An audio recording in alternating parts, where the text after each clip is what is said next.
하나님의 말씀 우리 함께 보도록 하죠. 오늘 주신 하나님의 말씀은 신명기 11장 21절 말씀입니다. 신명기 11장 21절 말씀,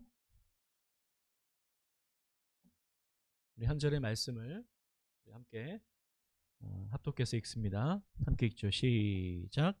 그리하면 여호와께서 너희 조상들에게 주리라고 맹세하신 땅에서 너희의 날과 너희의 자녀의 날이 많아서 하늘이 땅을 덮는 날과 같으리라.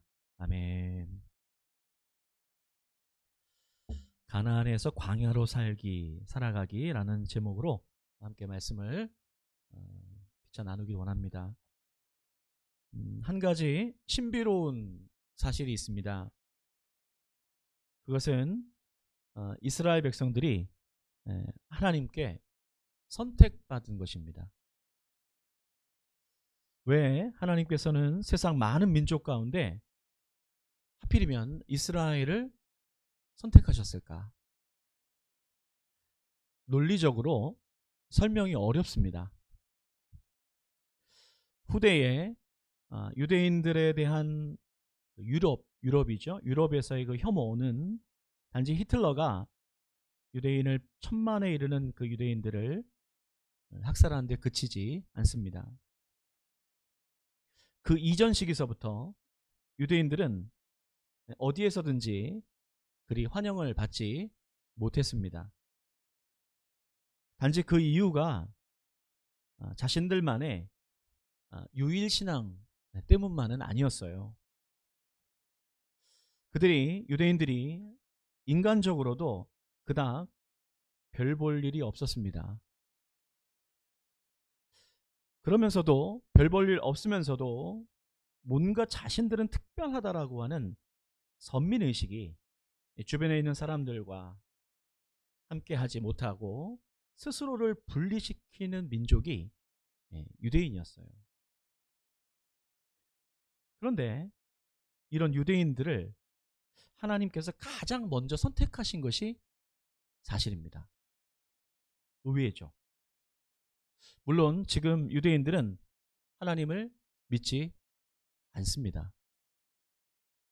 왜요? 예수 그리스도를 받아들이지 않기 때문이었죠.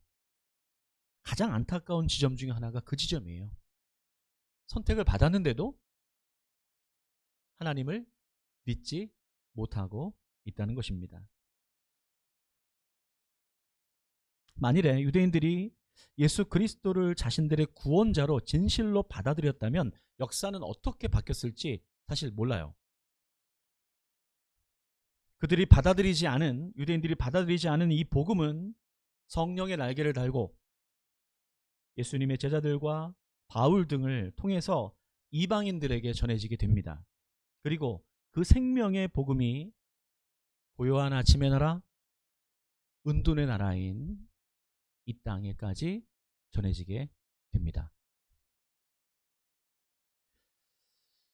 신비 중에 가장 큰 신비가 있습니다. 그것은 이 땅에서도 저와 여러분, 우리를 하나님께서 선택하셨다는 거예요. 저는 가장 큰 신비라고 봅니다. 여러분, 저와 우리를 왜 하나님께서 선택하셨는가 한번 생각해 봅니다. 우리가 과연 다른 사람들에 비해서 착해서입니까? 아니요. 착하지 않습니다. 답이 금방 나옵니다. 나와 가장 가까이 있는 사람에게조차도 친절하지 못하고 무례할 때가 많은 나 자신의 모습을 보게 되죠. 그럼 좋은 일을 많이 하는가? 그래서 우리가 선택받았는가? 아니요. 가끔 좋은 일을 하기도 하지만 그것마저도 나를 자랑하고 싶어서 생색을 내기에 바쁜 사람들이 우리입니다. 그저 나 자신과 내 가족을 위해서만 살아가려고 하는 이기적인 사람이 바로 우리입니다. 그럼 뭔가 능력이 출중한가? 특출한가? 손을 대는 사업마다 성공해서 돈을 벌거나 또는 다른 사람들이 가지고 있지 않은 어떤 특별한 능력을 가지고 있어서 우리가 하나님의 자녀로 선택받았는가? 결코 아닙니다. 그렇다면 우리가 하나님의 자녀가 된 이유가 도대체 무엇입니까? 정답은 알 수 없다는 것입니다. 오직 하나님만이 아십니다. 이것을 우리는 은혜라고 표현하죠. 은혜라고 표현합니다. 하나님은 당신의 자녀들에게, 당신이 선택하신 그 자녀들에게 은혜 베풀기를 원하십니다. 은혜로 일하시죠. 하나님이 일하시는 방식은 은혜로 일하십니다. 은혜는요, 그냥 좋은 게 좋은 거지. 요즘은 이제 은혜가 좀 약간 값싸게 쓰여서 좋은 게 좋은 거야. 대충 넘어가지. 그냥 은혜로 하지. 이게 아니죠. 은혜는 아무런 이유가 없는데, 진짜 아무런 이유가 없는데 원인을 알 수 없는 하나님의 이끄심이 은혜예요. 이유가 없어요. 도대체 찾아봐도 원인을 알 수 없는데 하나님이 이끌어 가시는 거예요. 은혜입니다. 그래서 하나님의 은혜는 인과관계로, 인과응보로 이루어지지 않아요. 여러분, 인과관계, 인과응보는 이거죠. 원인이 있으니까 결과가 있다는 겁니다. 과연 그렇습니까? 그것은 과학적이죠. 매우 합리적인 얘기예요. 굉장히 합리적인 사고방식입니다. 인과응보가 나쁜 것은 아니에요. 다만 하나님이 일하시는 은혜와는 다른 방식이라는 겁니다. 인과응보와 인과관계는 철저히 이 땅, 이 세상에서 이루어지는 방식이에요. 우리들이 이해하기 쉽게 은혜는 무엇입니까? 은혜는요, 하나님의 선물입니다. 선물이에요. 여러분, 선물을 받으면 어떻게 되죠? 기쁘죠. 이거 너무 어려운 질문이어서 그런지 너무 심각하게 선물을 받으면 어떻죠? 기쁘잖아요. 왜냐하면 왜 기쁩니까? 기쁜데 이유가 있어요. 기대하지 않았기 때문에 기쁩니다. 기대했다면 계산이라고 하죠. 선물이라고 하지 않아요. 선물은 기대하지 않았는데 너무너무 기쁜 것이죠. 또 왜 기쁘죠? 내가 필요한 걸 어떻게 알았을까? 내가 필요한 걸 어떻게 알고 주었을까? 내가 필요한 걸 받았을 때 그게 선물입니다. 필요하지도 않은데 받으면 싫지는 않지만 진정한 기쁨이 없고요. 그냥 받은 것은 그냥 두었다가 나중에 필요한 사람한테 이렇게 주게 되는 것이죠. 선물이라고, 물론 준 사람 입장에는 선물이지만 진정한 선물의 의미는 거기에 좀 사라지게 되는 것입니다. 하나님이 일하시는 방식은 은혜의 방식이에요. 세상에서는 이것이 충돌하게 됩니다. 지난 주 중에 제가 잘 알고 지내는 전도사님에게, 어느 한 전도사님에게 연락이 왔습니다. 만나고 싶다는 것이었어요. 이 전도사님의 직분, 신학교를 나와서 그러면서 일을 하고 있는, 그러니까 이중직이죠. 일을 하고 있는 거예요. 사역은 좀 이렇게 내려놓고 일을 하고 있는 그런 전도사님입니다. 근데 그런 일을 하고 있는데 이 겨울이라서 하던 일이 비수기가 돼버린 거예요.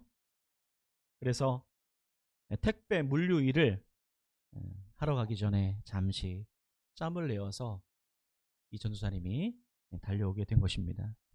그날 지난주 중에 가장 추운 날이었어요. 아주 추운 날이었습니다.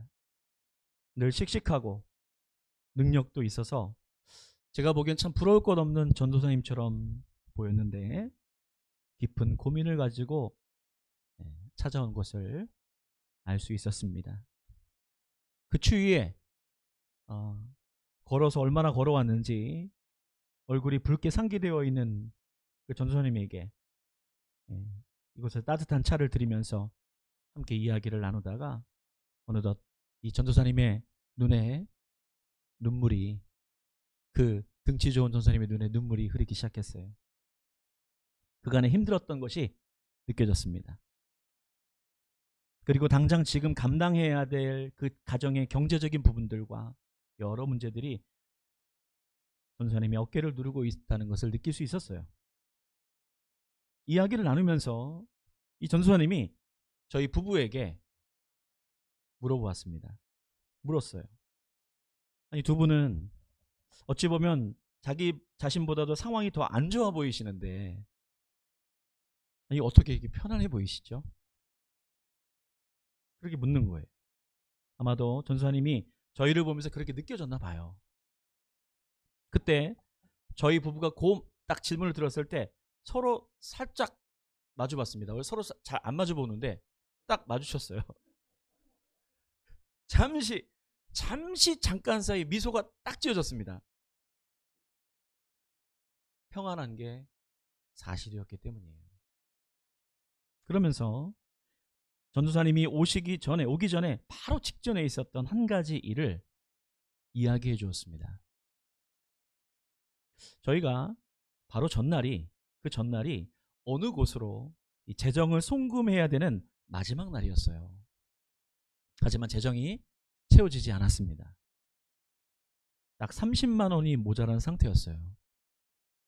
약속된 하루가 지난 이제 그날 오전, 저와 아내가 나눈 그 메시지의 내용은 이랬습니다. 아내가 저에게 메시지를 이렇게 보냈어요.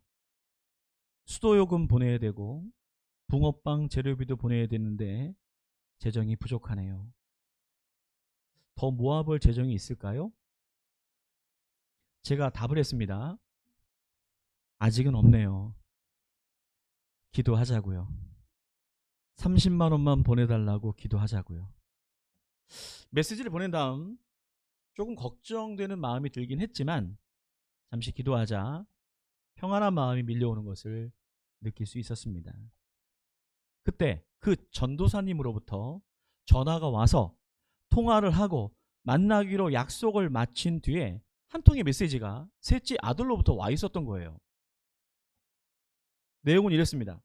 한국장학회에서 50만 원을 뜬금없이 미리 보내왔다는 거예요. 아싸. 제가 아들에게 전화를 걸었습니다. 재정이 필요했다는 사실을 고지하고 건들지 말라고 얘기하면서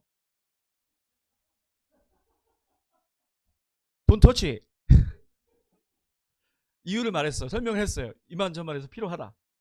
그러자 아들이 얼마를 보내드리면 되겠냐고 물었습니다. 제가 순간 머리를 굴렸습니다. 40만 원만 있으면 된다.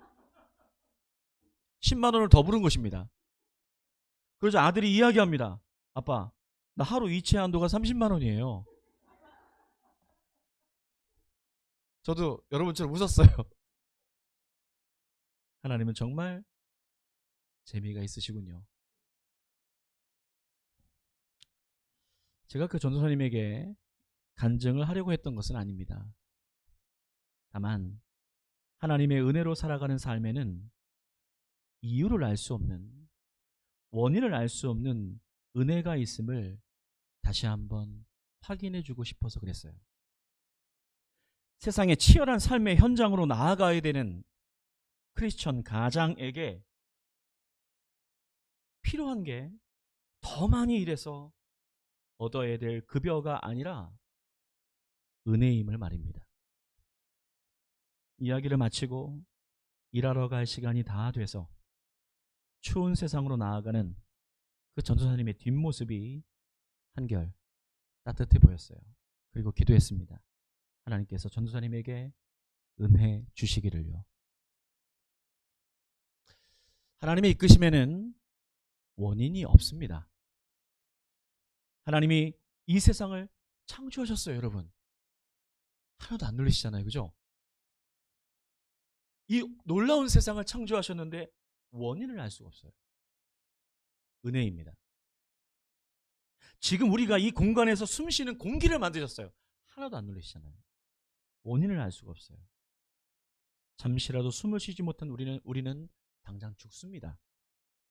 아무런 대가 없이 우리를 살게 하시려고 우주를 만드시고 태양을 만드시고 그리고 우리가 살아갈 수 있는 이 지구를 만드셨어요.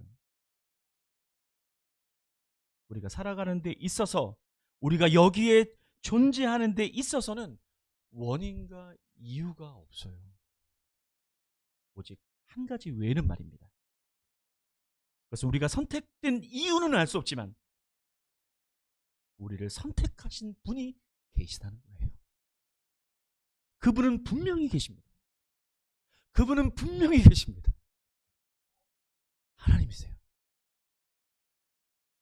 여러분, 저와 여러분들은 하나님의 자녀입니다.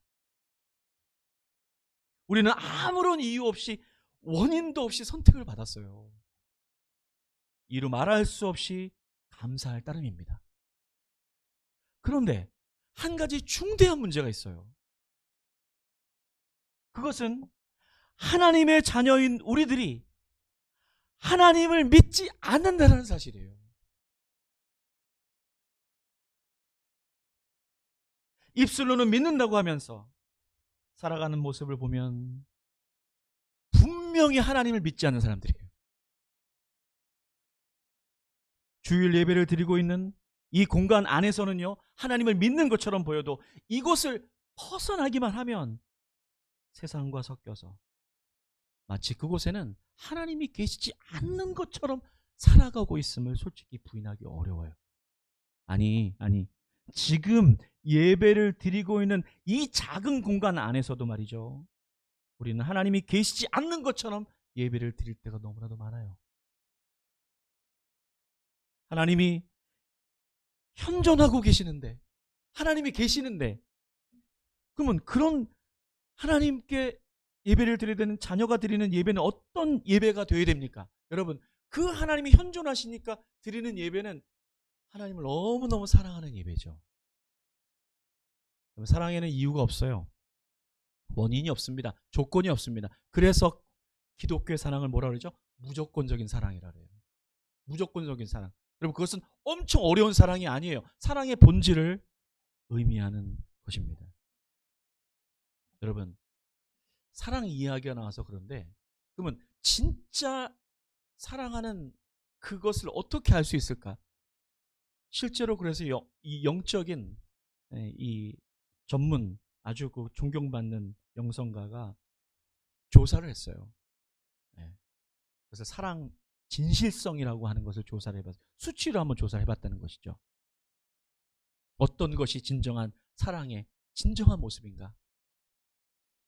동물들을 조사했다고 합니다. 사람들과 포함해서 동물들의 그 수치를 쭉 했는데요, 한 가지만 딱 말씀을 드릴게요. 우리와 관련되어 있는 것이라서요. 우리의 사랑할 수 있는, 인간이 사랑할 수 있는 평균적인 사랑의 점수가 200점이랍니다. 그런데 아주 평범한 것이죠. 그런데 우리 가까운 곳에서 우리보다 엄청나게 높은 그 점수가 약 500점 정도가 되는데요, 최고의 점수가 700점이라고 하는데 500점에 해당되는 점수가 있습니다. 그 사랑 충실성에 있어서. 이게 어떤 것이냐면요, 반려견입니다. 반려견이 꼬리를 칠 때, 그 꼬리를 칠 때의 그 반려견의 그 사랑 충실성이 500점이래요. 저는 그 자료를 보면서 동의했습니다. 동의했어요. 이 반려견은요, 얘네들은요, 주인을 의심하지 않습니다. 주인을 앞에 두고 어제 자신의 밥을 주지 않고 약간 연기되었던 시간에 대해서 고민하면서 꼬리를 한 번 칠지 두 번 칠지를 고민하지 않습니다. 이전 것은 지나갔으니 완전히 새 것이 됩니다. 이 친구에게 남은 것은 오직 주인에 대한 사랑 충실성밖에 없어요. 지 몸이 아파도 꼬리를 흔드는 그 반려견 때문에 사실은 우리는 깊은 사랑의 그 마음을 또 느끼기도 하죠. 안타까움에서. 바로 그게 사랑이라는 거예요. 이유가 없어요. 조건이 없어요. 주인이기 때문에. 주인에 대한 믿음이 분명합니다. 흔들리지 않아요. 그것이 바로 무조건적인 사랑의 모습이기 것이기도 하다라는 거죠. 여러분, 오늘 우리가 예배를 드리는데 여러분 어떻게 예배를 드려야 됩니까? 한 가지, 오늘 이 예배가 우리의 아주 소중한 예배가 되기 위해서, 그렇다면 어떤 예배가 되어야 되는가? 성경에 이런 요청이 있어요. 한번 보실까요? 마태복음 5장 23절로부터 24절 말씀, 마태복음 5장 23절 24절 말씀, 함께 말씀을 읽어봅니다. 함께 읽죠. 시작. 그러므로 예물을 제단에 드리려다가 거기서 내 형제에게 원망 들을 만한 일이 있는 것이 생각나거든 예물을 제단 앞에 두고 먼저 가서 형제와 화목하고 그 후에 와서 예물을 드리라. 예배를 드리는 것보다 앞서는 것이 있다는 거예요. 형제와 화목하는 것입니다. 엄밀히 말해서 이게 예배라는 거예요. 서로 용서를 구하는 것입니다. 서로 사랑하는 것이죠. 그리고 예배를 드리는 거예요. 그러면 그 예배는 하나님이 기뻐 받으시는 최고의 예배가 됩니다. 하나님을 인식하는 사람들이, 하나님을 믿는 사람들이 드리는 예배는 그래서 평안함이 있는 거예요. 놀라운 건 그곳에 은혜가 임합니다. 만약 우리가 지금 예배를 드리고 있는데 하나님을 믿지 않는 사람들처럼 예배를 드린다면 이거 정말로 있어서는 안 될 일이에요. 네, 이렇게 생각합니다, 우리는요. 그런데 용서가 쉽지 않아요. 용서가 쉽지 않아요. 그 말씀일 뿐이고 나는 용서를 못합니다. 그렇게 생각할 수도 있어요. 여러분, 그런데 안 하는 것과 못하는 것은 다릅니다. 못하는 것은요, 불가항력적이에요. 그래서 진짜 할 수 없는 게 못하는 겁니다. 진짜 할 수 없는 거. 하지만 안 하는 것은요, 그렇지 않아요. 안 하는 거는 할 수 있음에도 여러 가지 이유를 들면서 의지적으로 하지 않는 겁니다, 사실은. 자존심 때문에. 때가 좋지 않아. 좀 나중에. 환경을 탓합니다. 굉장히 합리적으로 따지기 시작해요. 논리적으로 뭔가 여러 가지 이유를 들이대면서 안 합니다. 안 해요. 하나님이 그렇게 하라고 하는데도 안 합니다. 이것은 하나님을 믿지 않는 모습일 뿐입니다. 못하는 게 아니라 알면서도 안 하는 거죠. 그래서 어떻게 됩니까? 우리 안에 변화가 필요하죠. 그래도 이런 분이 있어요. 나는 안 하는 게 아니라 진짜 도저히 못하겠다 생각하시는 분들이 있을 수 있어요. 제가 극단적인 예를 한번 들어봅니다. 여러분, 지금 여기에, 이 공간에, 여기에 내가 용서하지 못하겠다 또는 용서를 구하지 못하겠다라는 사람이 있다고 한번 생각해 봅니다. 가정해 보는 거예요. 정 떠오르지 않으시면 목회자인 저를 한번 떠올려 주세요. 그런데 만일 못하겠다라고 내가 하고 있는데 만일 갑자기 누군가 이 공간에 들어와서 공간에 갑자기 들이닥쳐서 우리에게 총을 들이대면서 지금 당장 용서를 구하지 않는다면 죽이겠다라고 협박을 한다면 여러분 어떻게 하시겠습니까? 당장 달려가서 용서를 구하는 정도가 아니라 그 이상도 할 수 있을 겁니다. 못하는 게 아니라 우리는 지금 안 하고 있는 거죠. 왜 하지 않습니까? 하나님의 입술로는 믿는다고 하지만 실제로는 하나님의 현존을 믿지 못하기 때문이에요.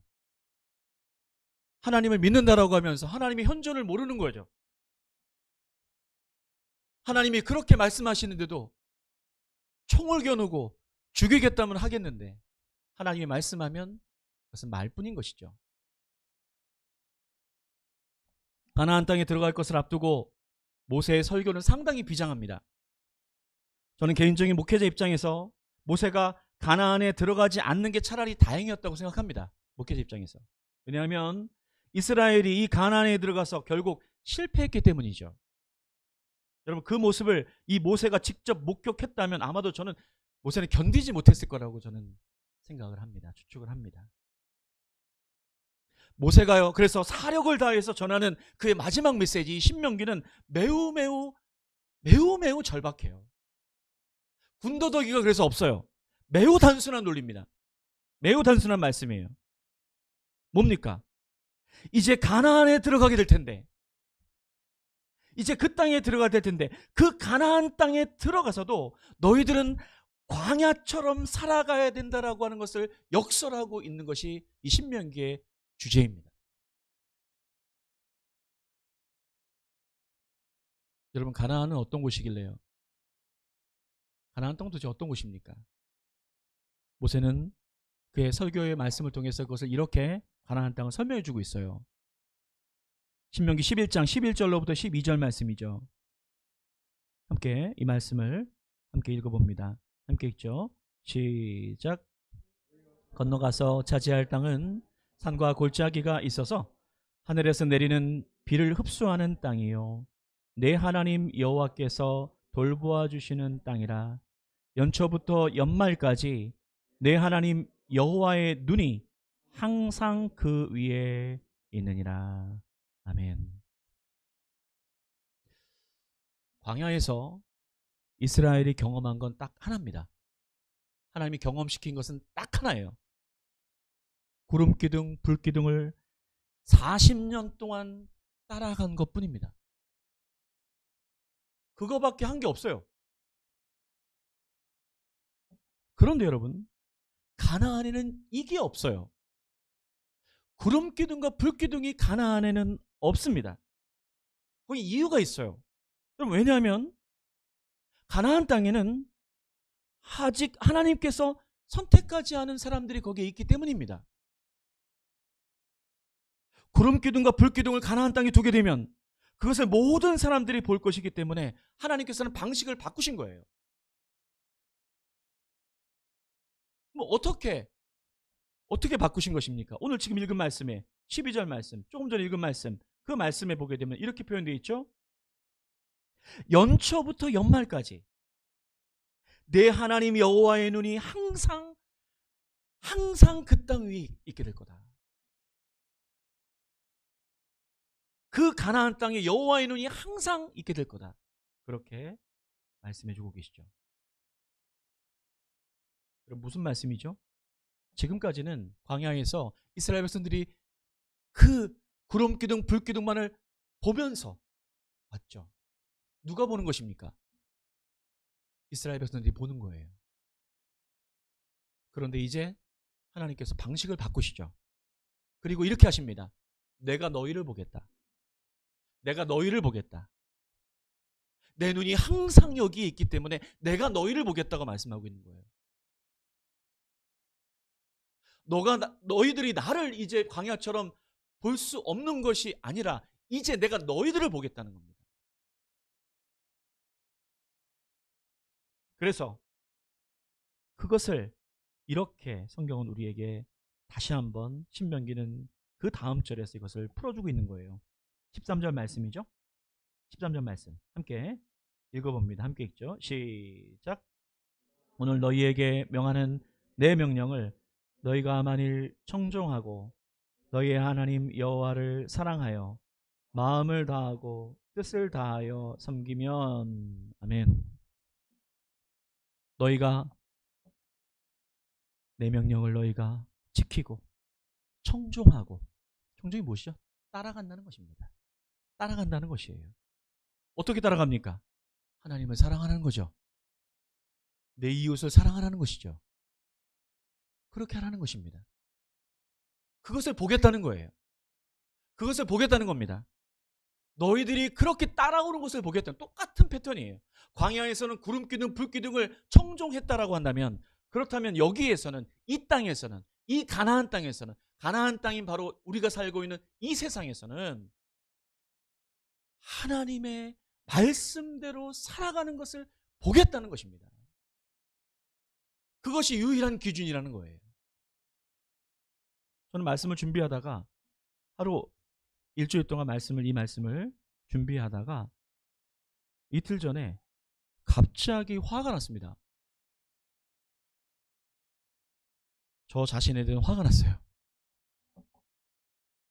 내가 도대체 어떻게 살고 있는 것이지? 목회자이지만 저는 어디에 살고 있습니까? 세상에 살아가고 있죠. 가나안에서 살아가고 있습니다.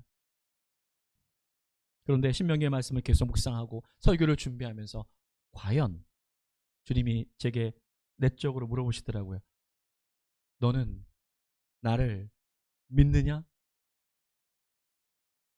그게 왜 질문으로 다가오는지를, 그게 제자들에게만 질문하는 것이 아닌지를 이해하게 됐다는 것이죠.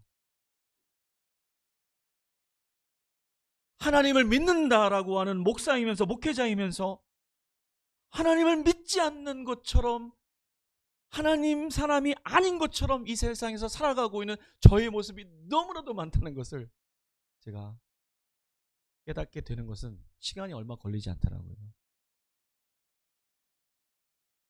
지난주에 주신 하나님의 말씀은, 우리 공동체 주신 말씀은 낮은 대로 가라 라는 것이었습니다. 낮은 대로 가라. 그런데 여러분, 낮은 대로 가셨습니까? 일단 저도 안 갑니다. 왜요? 여러분, 못하는 것입니까? 안 가는 것입니까? 못 가는 것입니까? 낮은 대로 안 가는 것입니까? 제가 안 가고 있더라고요. 수많은 이유를 들이대는 것이죠. 수많은 계산들이 있는 거예요. 수많은 내가 할 수 있는 것들이 있잖아요. 저는 선택했습니다. 은혜의 방식이 아니라 저는 저의 방식대로 가나안의 방식을 선택하며 나아가고 있는 모습들이 너무나도 많았다는 거예요. 좀 화가 났어요. 그래서 그렇게 생각했습니다. 누군가 저에게 와서 너를 죽이겠다, 만일 이거를 하지 않으면 죽이겠다라고 한다면 내가 어떻게 했을까? 제 자문했던 그러한 내용이었습니다. 그것을 설교로 나누고 있는 것뿐이에요. 여러분, 하나님은 은혜의 방식으로 이 땅 가운데 우리를 이끌어가기 원하십니다. 하나님이 일하세요. 그런데 우리는 왜 이렇게 하나님을 안 믿죠? 왜 하나님이 하라는 대로 안 하죠? 왜 우리는 계속 세상에 살아가면서도 하나님의 자녀들로 살아가지 못하고 있는 것이죠? 우리에게 살 날이 많이 남아있기 때문에 그런가요? 아니에요. 우리에게는 시간이 많이 없습니다. 그래서 신명기를 설교하고 있는 모세의 입장에서 절체절명으로 이것을 설교하면서 그들에게 단지 율법적으로 이러면 큰일 난다라고 그치지 않아요. 너희가 만일 하나님이 살아계신 대로, 살아계신 것을 믿고 그대로 따르기만 하면 너희에게 이렇게 될 것이다라고 약속해 주시죠. 무엇입니까? 이어지는 말씀들이 그 약속이에요. 자, 11장 14절 이어지는 14절 말씀이죠. 14절 말씀 함께 읽습니다. 함께 읽어보죠. 시작. 여호와께서 너희의 땅에 이른 비 늦은 비를 적당한 때에 내리시리니 너희가 곡식과 포도주와 기름을 얻을 것이요. 여러분, 때에 대한 얘기를 하죠. 때는 하나님께서 알아서 하시겠다는 겁니다. 언제 여러분 우리 계좌에 30만 원이 들어올 수 있을까요? 그때를 우리는 알지 못합니다. 언제 우리가 갖고 있는 이 문제가 해결될까요? 기가 막히게 우리의 삶 속에 재정과 연관돼서 이것이 필요해서 제가 여러 사람들의 얼굴이 떠올랐습니다. 근데 그 사람들의 얼굴을 이렇게 하나씩 지웠어요. 예전 같으면 지우는 게 아니라 연락을 하거나 뭔가 제스처를 취했을 텐데 하나씩 지웠어요. 그리고 그렇게 하고 싶지 않았습니다. 하나님의 뜻이면 하나님이 하실 것이다. 아니면 내가 어려움에 있더라도 하나님이 이 어려움을 아실 것이다. 그리고 이 말씀대로 한번 저도 순종해 보았습니다. 살짝 실험해 봤어요. 제가 평상시 안 하던 방식이었습니다. 그랬더니 그 때를, 저도 모르는 때를 하나님께서 정확하게 하나님이 이끌어 가시는 것을 경험할 수가 있었어요. 오늘 성경 그걸 말하고 있는 거예요. 너희 땅에 이른 비 늦은 비를 적당한 때에 내리시겠다. 여러분, 비가 언제 내릴지 아무리 계산해 보십시오. 알 수 없습니다. 오직 하나님의 그 주권 아래 모든 시기가 거기에 담겨 있다는 것이죠. 모세가 한 가지 고민한 것이 있습니다. 어떤 고민을 했냐면, 가나안 땅에 들어갔을 때 가나안은 이미 그 땅이 다 준비가 돼 있고 그 땅에 이미 도착해 있는 사람들이 거기에서 모든 것들을 다 짓고 다 이미 구축되어 있는데, 이스라엘 백성들은 기술도 없고 능력도 없고 성품도 별로 좋지 않고 이들에게 있는 오직 한 가지밖에 없어요. 하나님이 선택한 것 외에는 장점이 없어요. 그래서 모세는 어떤 고민 속에 있었냐면, 그 이미 구축되어 있는 곳 속에서 시간이 많이 없다는 것을 알고 있었어요. 그곳에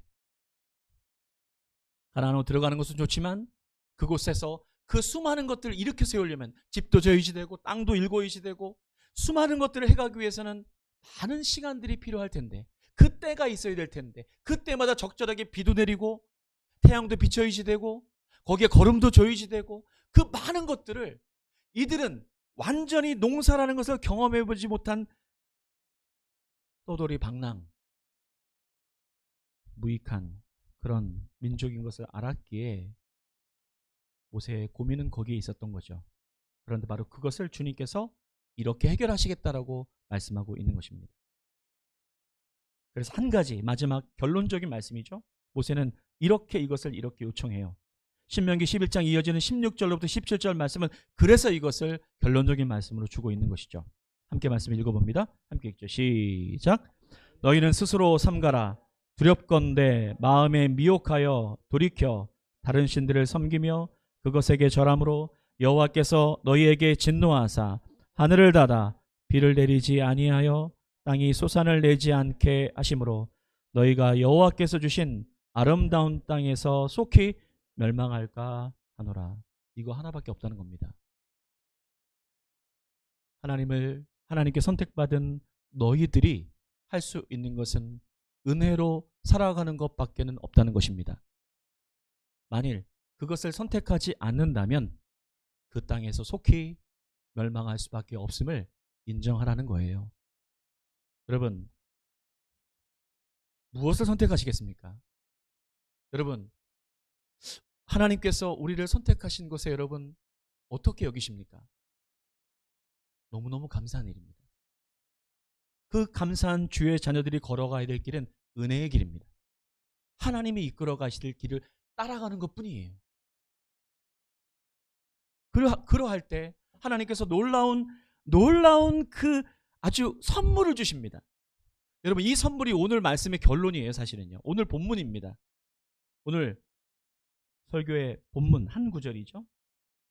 오늘 본문의 구절 함께 보겠습니다. 오늘 주제 구절이죠. 오늘 함께 봉독한 구절, 함께 신명기 11장에 있는 말씀, 그리하면 함께 말씀 읽습니다. 시작.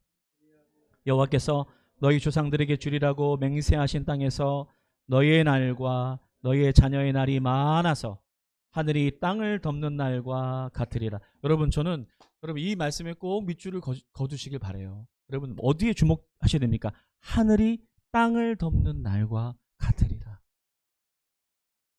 이 땅의 시간, 이 땅의 날들, 자녀의 날들, 자녀가 잘 되기를 바라고 자녀가 회복되기를 바라고, 또한 이 땅에서의 날들이 여러분 평안하게 되기를 바라죠. 잘못된 게 아닙니다. 그런데 어떻게 이루어질 수 있다는 것이죠? 이렇게 말씀하고 있습니다. 하늘이 땅을 덮는 날이 되어야 된다는 거예요. 하늘의 시간이 이 땅의 시간으로 와야 된다는 거죠. 하늘의 시간의 법칙은 무엇입니까? 은혜의 법칙입니다. 이 땅의 법칙과 달라요. 우리는 선택해야 됩니다. 이 땅에 살아가면서 하나님의 자녀로 선택받은 자녀들이 선택해야 될 것은 은혜입니다. 하나님이 살아계셔요. 너무나도 분명합니다. 그러면 그렇게 살아가야 되는 것이죠. 그것이 우리에게 주어진 바로 길이라고 하는 것을 이스라엘 백성들에게 모세는 목놓아 설교하고 있는 것입니다. 화가 결단이 됐으면 좋겠어요. 어떤 화요? 여러분, 왜 이렇게 우리가 하나님을 믿지 않는 사람들처럼 살아가죠? 하나님이 계시는데 이렇게 살면 안 됩니다. 그렇다면 우린 선택해야 되죠.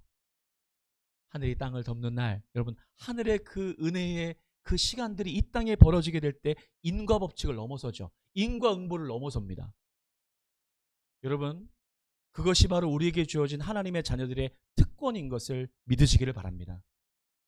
그것이 예배가 되고, 그것이 우리의 삶의 고백이 되고, 우리의 관계의 회복이 되고, 우리의 삶의 이 터전 가운데서 세상과 비교해도 전혀 밀리지 않는 진짜 행복한 그런 주의 자녀들의 길이 될 수 있다는 것, 그것이 바로 가나안에서 광야로 살아가는 법인 것을 꼭 기억하는 저와 여러분들이었으면 좋겠습니다.